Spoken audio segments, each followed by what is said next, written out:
Do you need liquidity without having to sell your Bitcoin? For more than 6 years now, Ledn has been the trusted source for Bitcoin-backed lending with transparency, security, and trust at their core. A lot of Bitcoiners right now who call themselves Bitcoiners still don't know. Transparency, security, and trust. They're still measuring in a fiat currency. Yeah. Do you need liquidity without having to sell your Bitcoin? They're essentially moving from self-custody to non-self-custody to trade a derivative instrument.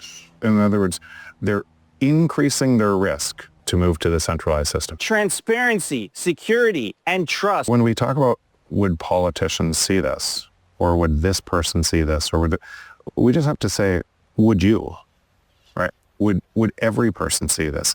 And I would venture to say a lot of Bitcoiners right now who call themselves Bitcoiners still don't know, right?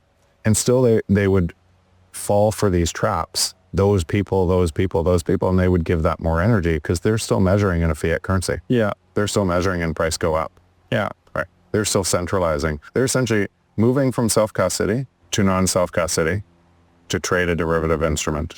In other words, they're increasing their risk to move to the centralized system.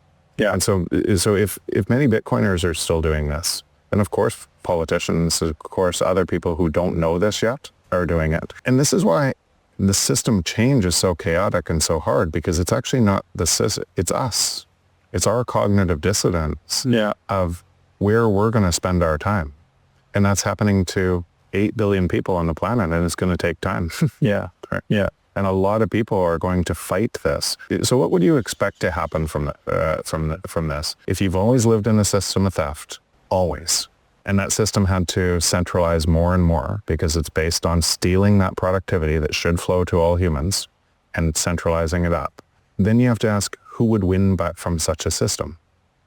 And if you're giving more power to that system and complaining about the people who are winning from that system, maybe it's not them, it's you. The power comes from us. The power comes from people choosing to participate in that said system with their voice, their time, and their money. If we all, as I hate to use the word collective, but as a whole, decide to opt out and to participate in the alternative system, it takes power away from that system. They're incompatible together. Transparency, security, and trust.